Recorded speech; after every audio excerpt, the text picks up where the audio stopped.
Assalamualaikum warahmatullahi wabarakatuh, sahabat semua. Imam Al-Ghazali pernah berkata bahwa agama dan kekuasaan itu seperti dua saudara kembar, di mana agama itu adalah asas dan kekuasaan adalah penjaganya. Apa saja yang tidak memiliki asas maka dia akan runtuh, dan apa saja yang tidak memiliki penjaga maka ia akan hilang.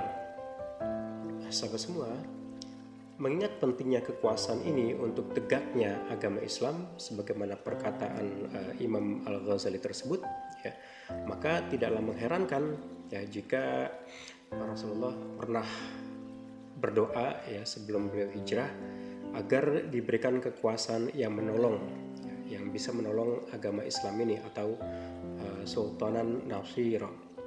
Ya, dalam surat Al-Isra ayat 80 ya, beliau pernah berdoa kepada Allah agar diberikan kekuasaan yang dapat menolongnya. Sahabat semua, pengertian dari Sultan Nasir ini telah dijelaskan oleh Imam Ibnu Katsir ya, di mana Imam Ibnu Katsir ini menafsirkan perkataan atau ayat tentang Sultan Nasir ini ya, bahwa beliau, maksudnya adalah Rasulullah, beliau mengetahui ya bahwa beliau tidak memiliki kemampuan untuk menegakkan urusan agama Islam ini ya kecuali dengan kekuasaan yang menolong. Maka Nabi kemudian memohon kepada Allah kekuasaan yang dapat menolong itu, yakni menolong kitabullah, hudnya, dan penegakan agamanya. Tafsir Ibnu Katsir di juz 9 kalau nggak salah halaman 67 ya. Dan sahabat semua, alhamdulillah doa tersebut dikabulkan oleh Allah ya ketika beliau hijrah ke Madinah ya tahun 622 Masehi dan mendapatkan pertolongan dari suku Aus dan Khazraj melalui Baiat Aqabah kedua di Mekah. Ya, kemudian dengan kekuasaan sultan itu ya, Rasulullah berhasil menegakkan agama Islam ya. Dengan kekuasaan itulah akan dapat dicegah apa yang tidak dapat dicegah oleh Al-Quran semata.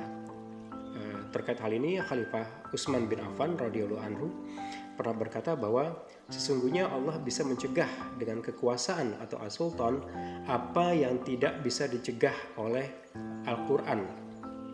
Ya, sahabat semua, perkataan dari Khalifah Utsman bin Affan ini sangatlah tepat gitu ya. Kenapa? Karena banyak sekali orang yang tidak cukup hanya diingatkan dengan Al-Quran ya. Kita ambil contoh lah misalnya zina ya. Ketika Allah berfirman la taqrabu zina, jangan dekati zina ya. Hal ini bisa saja diabaikan oleh banyak muslim ya yang lemah imannya, sehingga kemudian dia tidak takut kepada Allah Subhanahu wa taala. Maka disinilah sahabat diperlukan kekuasaan Islam yang akan dapat mencegah seorang muslim untuk berzina. Dengan cara apa? Dengan cara menerapkan sanksi pidana Islam yang amat sangat tegas, yaitu hukuman cambuk 100 kali ya untuk pezina ghairu muhsan yang belum menikah ya, dan hukuman rajam sampai mati ya bagi pezina muhsan atau yang sudah menikah ya. Berdasarkan hadisasi ini sahabat semua ya, dapat diambil kesimpulan bahwa Islam ini membutuhkan kekuasaan, bahwa Islam ini membutuhkan satu daulah ya, dimana kemudian daulah inilah yang akan bisa menegakkan syariah Islam secara kafah ya, dimana efek dari penegakan syariah Islam ini itu luar biasa ya, bahwa Islam itu akan dapat mencegah hal-hal yang tidak baik, hal-hal yang mungkar gitu ya.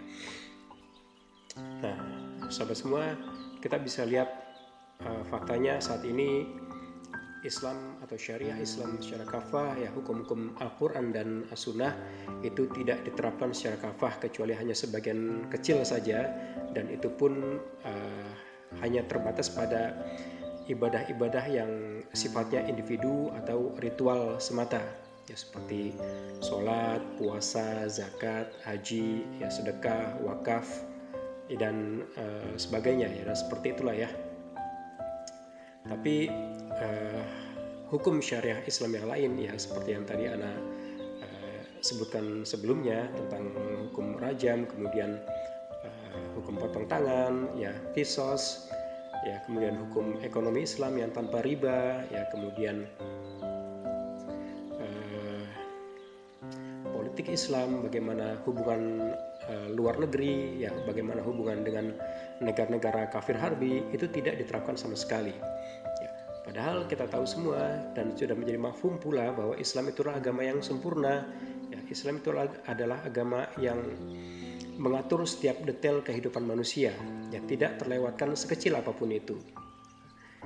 Ya, maka sahabat semua, yuk kita ngaji lagi, kita mengkaji lagi tentang ilmu-ilmu Islam ini, ya agar supaya kita menjadi lebih paham tentang bagaimana Islam itu mengatur hidup kita dengan amat sangat detail. Ya, dengan demikian kita berharap dengan mengikuti itu, ya dengan mengikuti seluruh hukum-hukum Islam, dengan mengikuti seluruh aturan dari syariah Islam, ya kita berharap untuk mendapatkan ridho Allah semata, dan kita juga berharap, amat sangat berharap untuk mendapatkan syafaat dari baginda Nabi Rasulullah Muhammad SAW di hari di mana tidak ada pertolongan kecuali hanya dari Allah dan Rasulnya, dari Rasulullah Muhammad SAW. Demikian sahabat, semoga bermanfaat. Assalamualaikum warahmatullahi wabarakatuh.